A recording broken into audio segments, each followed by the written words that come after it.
മാവ് കോരി ഒഴിച്ച് ചപ്പാത്തി ഉണ്ടാക്കിയിട്ടുണ്ടോ നിങ്ങൾ ഇതുവരെ? ഇല്ലെങ്കിൽ തീർച്ചയായും ഉണ്ടാക്കണം കേട്ടോ. നമ്മുടെ അതേ ടെക്സ്ചറിൽ തന്നെ ചപ്പാത്തി കിട്ടും. ഇനി ആരും കുഴച്ച് ബുദ്ധിമുട്ടണ്ട.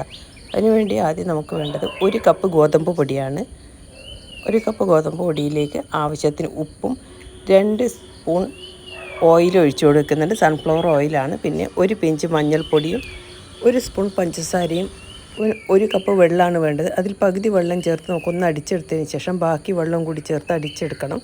ഇതേ അളവിൽ തന്നെ വേണം എല്ലാം ചെയ്തെടുക്കാൻ. അതിലേക്ക് 2 സ്പൂൺ ചിരകിയ തേങ്ങയും ചേർത്ത് നന്നായി കുഴച്ച് കൊടുക്കണം. ഇതിൻ്റെ ഫുൾ വീഡിയോൻ്റെ ലിങ്ക് ഞാൻ ഇതിൻ്റെ താഴെ കൊടുക്കുന്നുണ്ട്. സംശയമുള്ളവർക്ക് അതുകൂടി കണ്ടു നോക്കാം.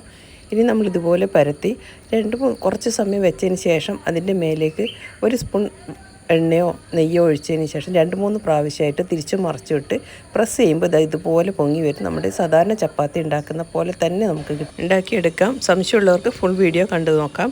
Thank you for watching.